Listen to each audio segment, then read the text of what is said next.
द्विसुत मरे गयोपुर अजमपुर पिय देव कृपा सिंधु रघुनाथ भजी नाथ विमल जसु लेउ सियापति राम जय जय राम मेरे प्रभु राम जय जय राम करो कल्याण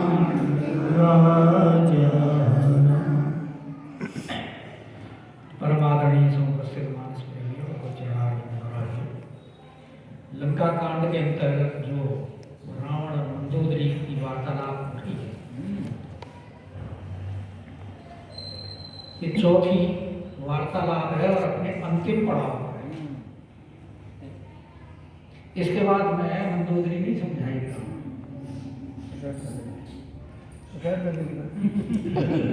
सुसाइड नहीं करेगी। सुसाइड तो लास्ट तक नहीं करेगी, अपने विचारों को सुसाइड ही करेगी, आत्मसमर्पण कर देगी। वो क्या करेगा? वो जान उसने कह दिया ना कि भाई जो मृत्यु के वश में होता है उसकी ऐसी ही स्थिति होती है जैसी आपकी है। निकट काल जी आवत साई और तेरी पर होई तुम्हारी नाई। तो ये तेरी बात क्यों कही मंदोदरी ने? समझा समझा करके हार गए। पहले तो तब समझाया था जब हनुमान जी आए थे, लंका जला करके चले गए थे, सारे नगर में भय व्याप्त हो गया था, तब समझाया था। फिर सेतु बंधन हुआ, उसके बाद समझाया। फिर सभा में जब वो छत्र मुकुट ताटन भगवान ने काट दिए,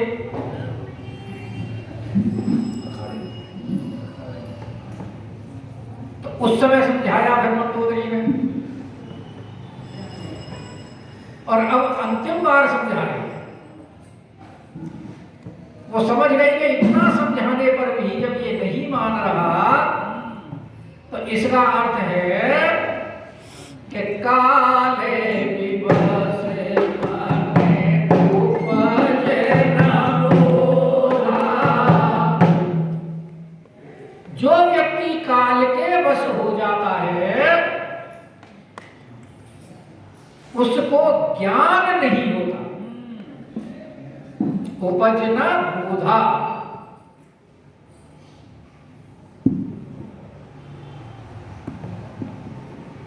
और वो देख रही है कि काल ने इनका 4 वस्तुओं का हरण किया है। हर ही धर्म बल बुद्धि विचार।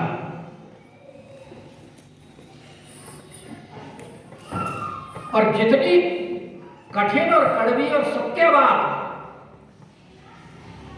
इस बार मंदोदरी ने कही है, इससे पहले इतनी कठिन शब्द बात नहीं कही।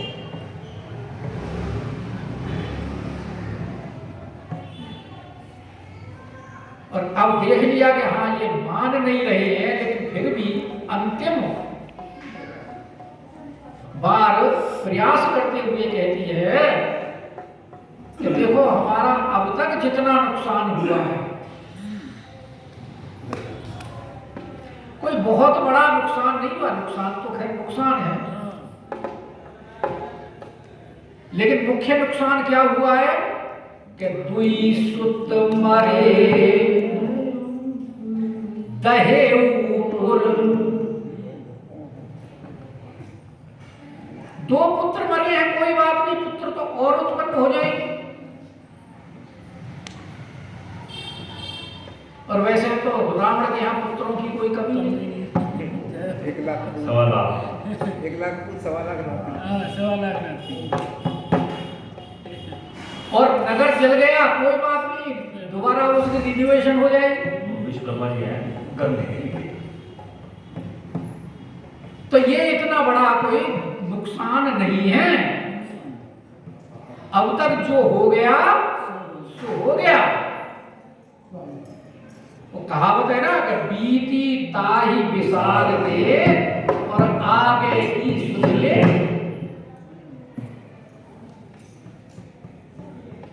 तो वो ये कह रही है कि अब तक जो हो गया कोई शुद्ध मरे तये ऊपर, तो अजब पूरे प्रिय देव, क्योंकि अब तक आपने जितनी भी भूल की है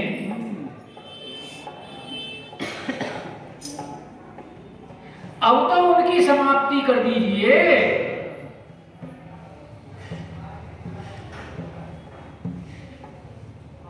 भाई समझदार व्यक्ति तो वही होता है ना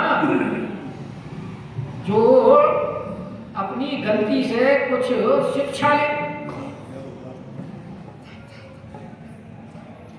तो अब तक तुम्हारी जो गलतियां हुई हैं उन गलतियों के ऊपर पानी डालो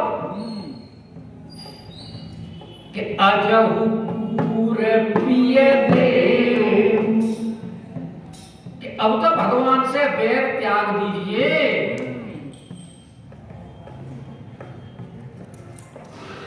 क्योंकि मंदोदरी तो भगवान की महिमा समझ रही है।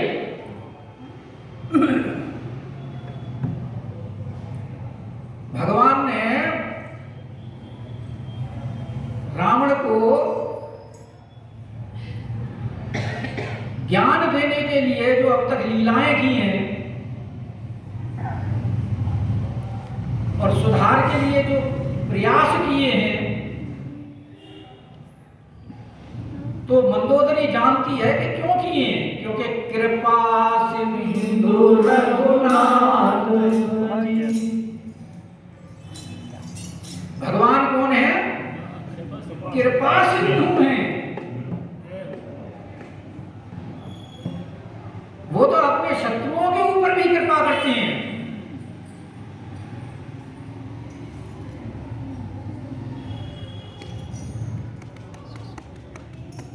करुणा सिंधु खरार गए शरण दूर राखिए, तब अपराध विचार।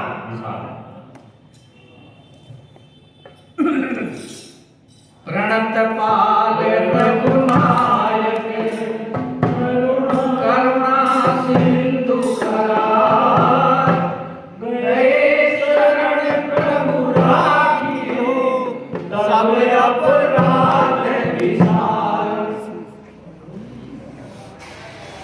तो वो तो ऐसे कृपा सिंधु हैं।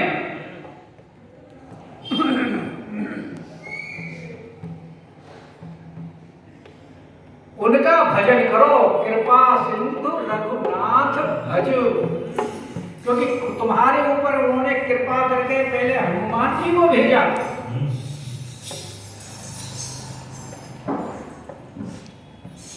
और उसके बाद में तुम्हें सावधान किया छत्र मुकुट ताटंक गिरा करके।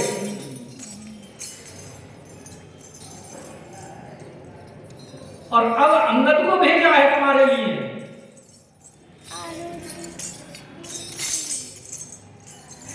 और वो अजगन्नाथ है जिनको तुम मनुष्य मान करके गलती कर रहे हो। तो अब तो उस भूल को सुधार दो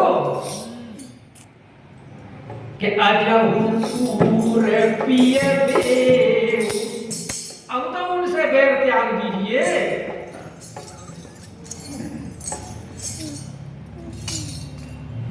बैर त्याग दो और उनका भजन करो।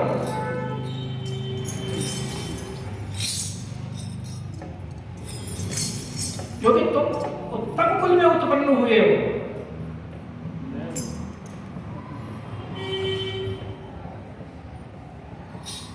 उस यश को कलंक मत लगाओ। और भगवान के भजन करने से क्या होगा? तुम्हारा यश जो अब जो अपकीर्ति है वो सब कीर्ति में परिवर्तित हो जाएगी। कि कृपा सिंधु रघुनाथ बली और नानक बल जस ले। बैर करने से आपको कुछ मिलने वाला नहीं है। भजन करोगे तो वो इतने कृपालु हैं, तुम्हारे सब अपराध माफ कर देंगे। आए शरण तजौ नहीं ताहू, कोटि विप्र बद लागई जाहू। कितने भी अपराध किए हो, शक्रदेव प्रपन्नाय तवास्मी किजयाते अभयम सर्वभूतेभ्यो।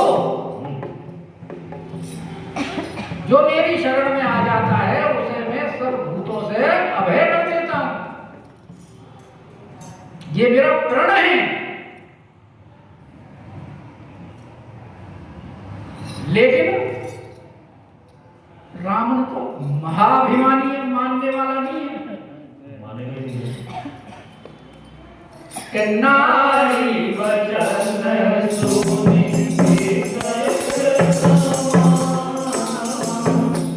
जो शिक्षा के जो वचन हैं वो उसको बाण की तरह लगे।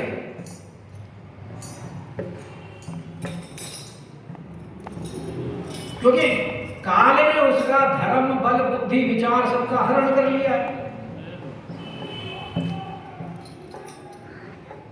तो उसे अच्छा क्यों लगेगा? और अच्छी कौन सी बात लगती है? जो अपने मन के अनुकूल हो। जो मन के प्रतिकूल होती है वो कभी अच्छी नहीं लगती। इसलिए रावण उन्हीं के वचनों को सुनता है जो उसकी चमचागिरी करते हैं।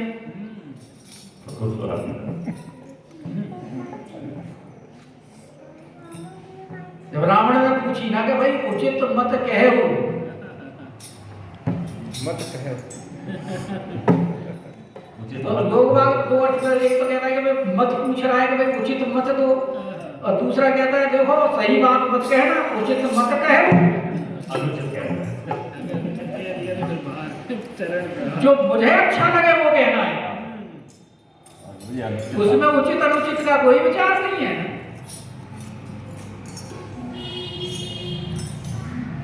तो इसलिए सबने कह दिया कि सब हंसे मस्ती कह रहे हो।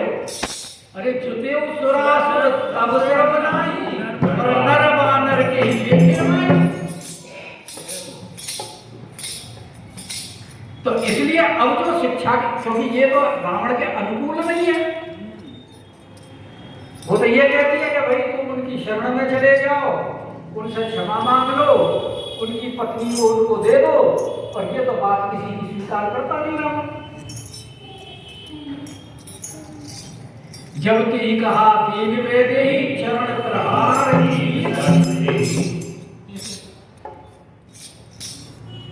तो नारी वचन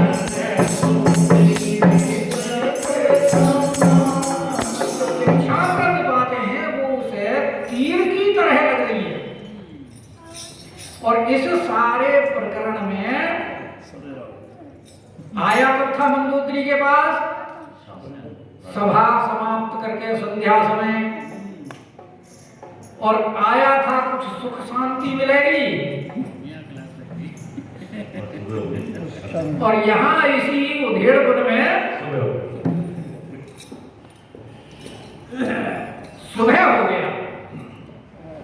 अब सुबह हो गया तो फिर सभा की तरफ चल दिया कि सभा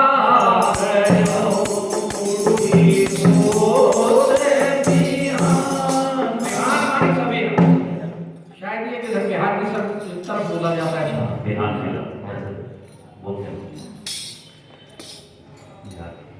अब वहां सभा में पहुंच गया तो बैठ जाई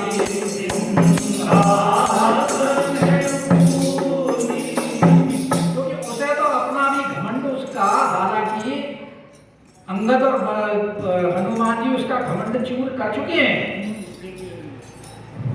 हनुमान जी ने बाहर घमंड चूर किया है और अंगद जी ने सभा के मध्य चूर किया है। लेकिन जो अति अभिमानी होती है वो किसी की बात सुनता नहीं। इसीलिए भगवान राम ने बाली को कहा था कि मूढ़ कोई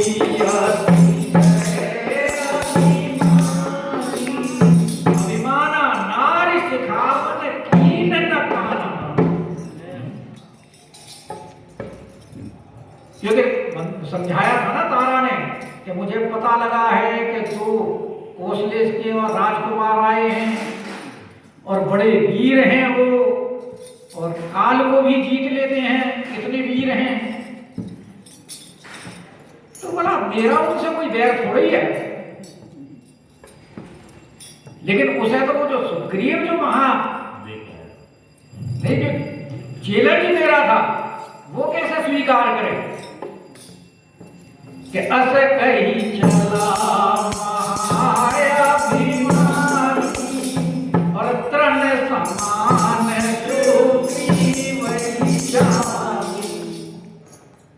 तो यहाँ ये भी तो महामानी व्यक्ति होते हैं, वो किसी चीज सुनते नहीं है और वो विचार भी नहीं करते मान अपमान का।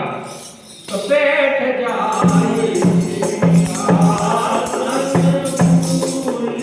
और अति अभिमान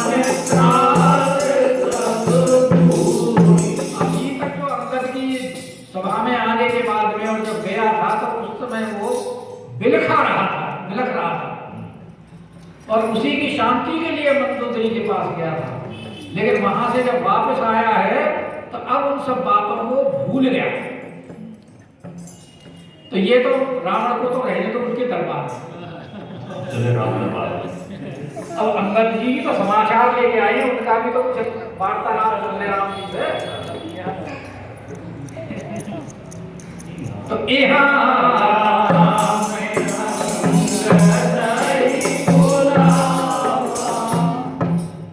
तो अब क्योंकि प्रातः हो चुकी है और अंगद जी पहुंचे हैं संध्या के समय, तो संध्या के समय राम जी ने उनको नहीं बुलाया क्योंकि अंगद जी इतना बड़ा पराक्रम करके आए तो बोले इन्हें विश्राम करने। और वैसे भी शास्त्र कहता है नीति की बातें दिन में करनी चाहिए।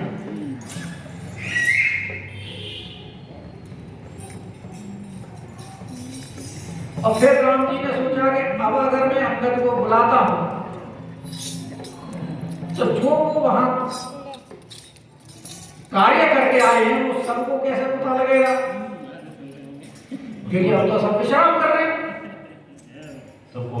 और रात में इतने समय उनको सबको बुलाना ठीक नहीं है क्योंकि उससे संदेश ठीक नहीं जाता।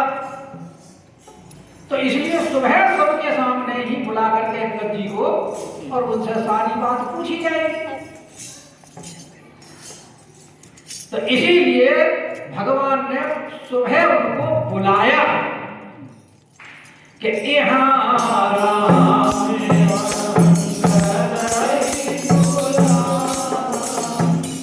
तो भगवान का संदेश अंगद जी के पास गया। वो तो प्रतीक्षा में ही बैठे थे, हम सब भी तो प्रतीक्षा में ही है कब राम जी हमें बुलाए। हालांकि जब रोज बुला लेते हैं वो भैया, हम जो बैठे हैं यहाँ राम जी के घर में ही तो बैठे हैं और ये जो है अगर हम इनको मूर्ति माने तो बात दूसरी है कि तो भगवान है। पंडित जी अभी तक हम दूर बैठे, नजदीक जब बुलाएंगे तब भाई सामने ही बैठे हैं, इतना किसी को कृपा कर दिया कि यहाँ तक बुला लिया, ये बहुत सा कम है। त्रिपुर तक हुआ है और ऐसे टिकट बुलाना होगा जब अंगद जी के सर पे हाथ कर रहे थे ऐसे, वो प्रसंग होगा, वो भी करेंगे। कब होगी? जब विश्वास पूरा होगा। तो इसमें उनका दोष नहीं है, इसमें हमारे विश्वास की कमी है। हमारा ही दोष है, उनका कोई दोष नहीं। वो तो तैयार बैठे हैं बुलाने के लिए।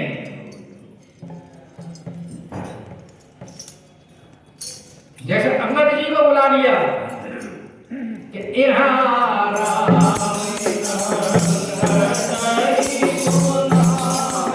समर्पण कितना है राम जी के प्रति।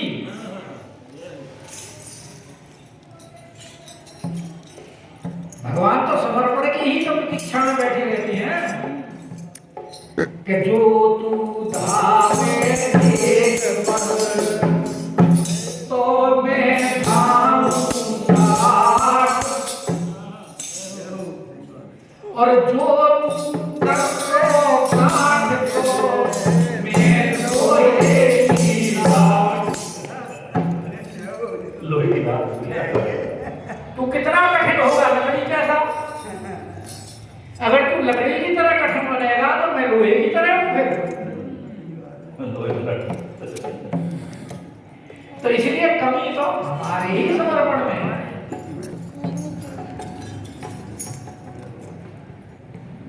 मन कर्म वचन छाड़ चतुराई,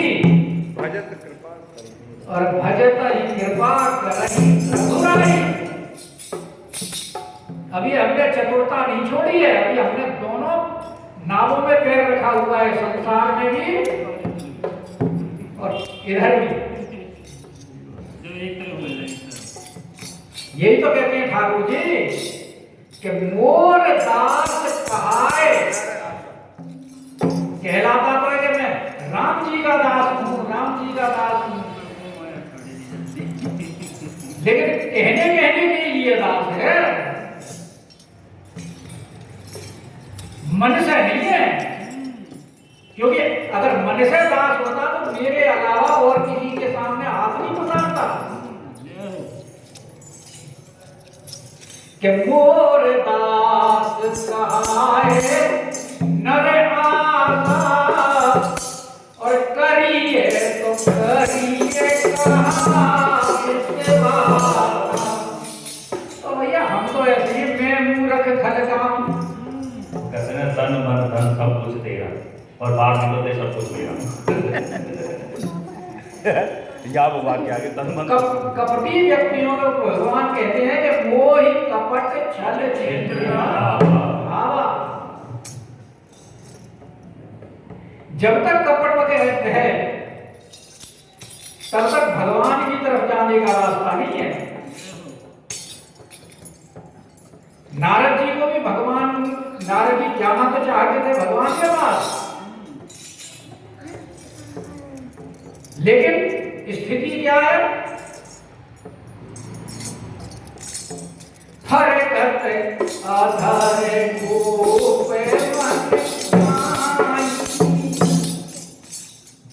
क्रोध में होठ फड़क रहे हैं, और जाना कहां चाहते? सबदी चले कमला पर। भगवान बोले भाई इसकी भावना तो सुंदर, लेकिन रास्ता ठीक नहीं पकड़ा है।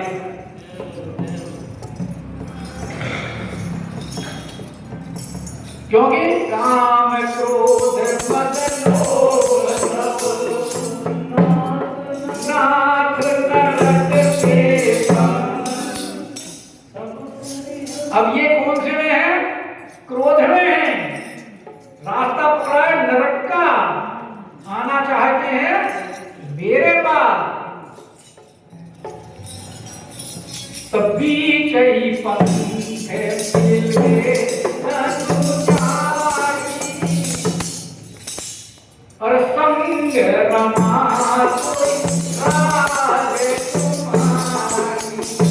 भगवान तो तैयार रहते हैं, भगवान की तरफ से कमी नहीं है। कमी किसकी तरफ से है? हमारी तरफ से कमी। आइए सुबेल पर्वत की ओर चले। नहीं आता, बीच में छेड़ दिया तो उधर निकल गए, कई और निकल गए थे, फिर आगे सुबेल पर्वत पर।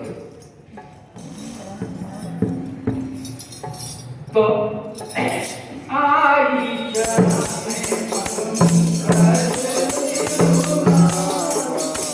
जैसी हमारी लोक परंपरा है, मर्यादा है, अंगदलाल जी ने आकर के भगवान के चरणों में प्रणाम किया। भगवान अपने भक्तों को कितना सम्मान देते हैं कि अति आदर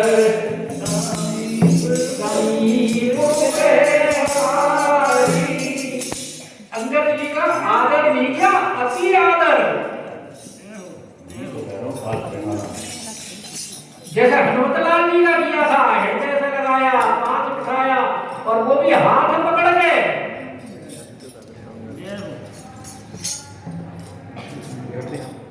इसी प्रकार अंगद जी का भी सम्मान कर रहे हैं, अति आदर।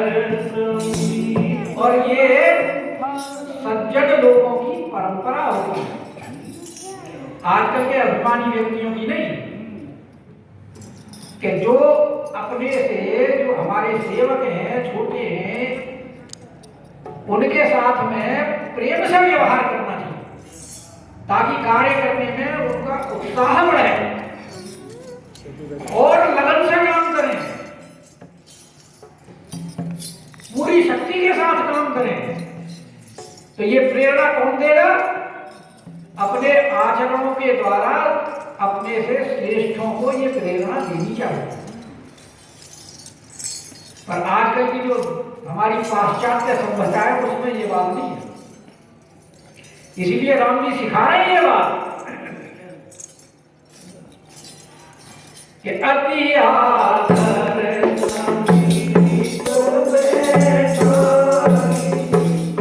और बोले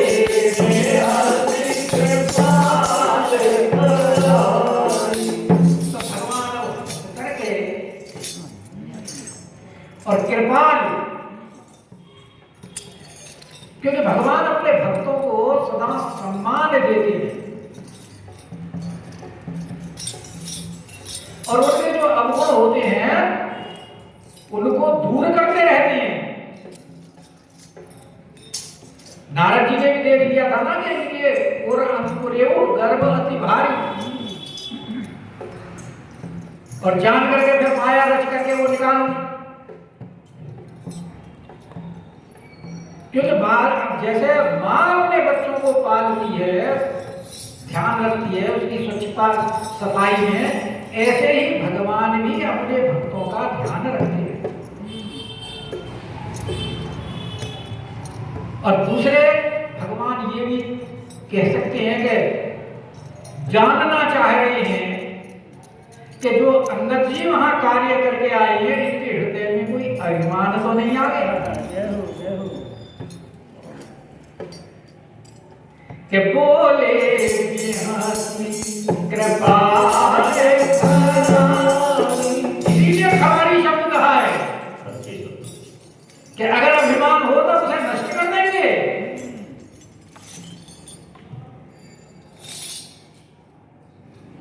तो अब कह रहे हैं कि बाली तने बहुत रुपए आती कोई अर्थात सबसे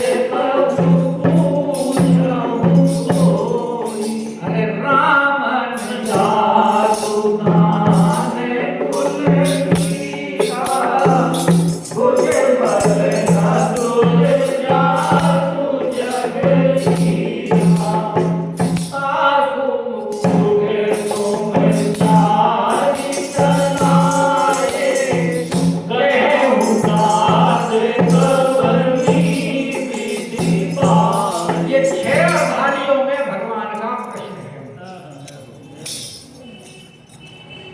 और 6 अर्धालियों में अंगद को भगवान ने 2 बार तात शब्द कहकर के संबोधित। और तात किसको कहा जाता है? जो अपना बहुत प्रिय है। अब भगवान अपने दासों के ऊपर कितनी कृपा करते हैं, कितना उनका मान रखते हैं, अपने मान की परवाह नहीं करते भगवान, दासों के मान की परवाह करते हैं कि उनके मान में कहीं कोई कमी नहीं आनी चाहिए, चाहे उनके लिए उन्हें कुछ भी करना पड़े। नंदा राई बन करके चरण दबा लिए भगवान ने, और बहुत सी वर्तमान में ऐसी घटनाएं आती हैं। तो सबसे पहले भगवान कह रहे हैं कि बाली तने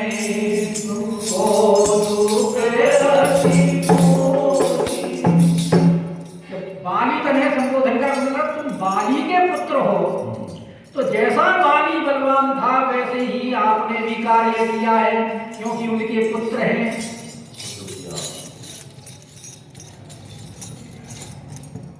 पर मुझे कौतुक है, वैसे तो ये लंका कांड का प्रारंभ ही कौतुक से हुआ है,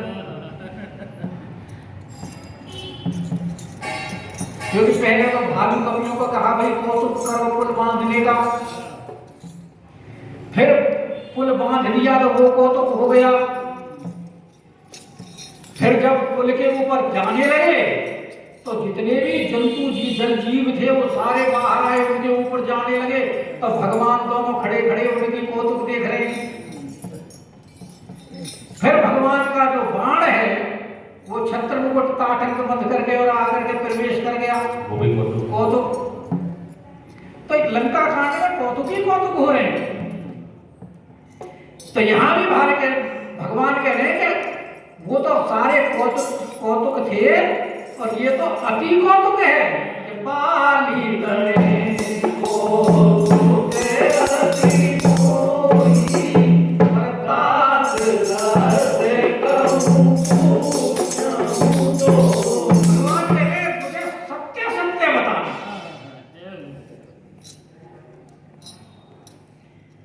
तो भगवान ऐसा क्यों कह रहे हैं सत्य सत्य बताना? क्योंकि भगवान जानते हैं कि अंगद जी अपने मुंह से अपनी प्रशंसा नहीं करेंगे,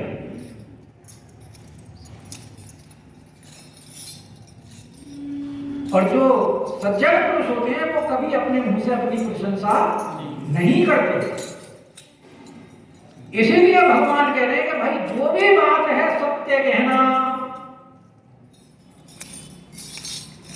और फिर भगवान अपने जो दास हैं, सेवक हैं, उनकी कीर्ति को बढ़ाने के लिए उनके किए हुए कर्मों को बार बार सुनना चाहते हैं, ताकि उनकी कीर्ति का विस्तार हो। इसलिए भगवान कह रहे हैं कि तात सत्य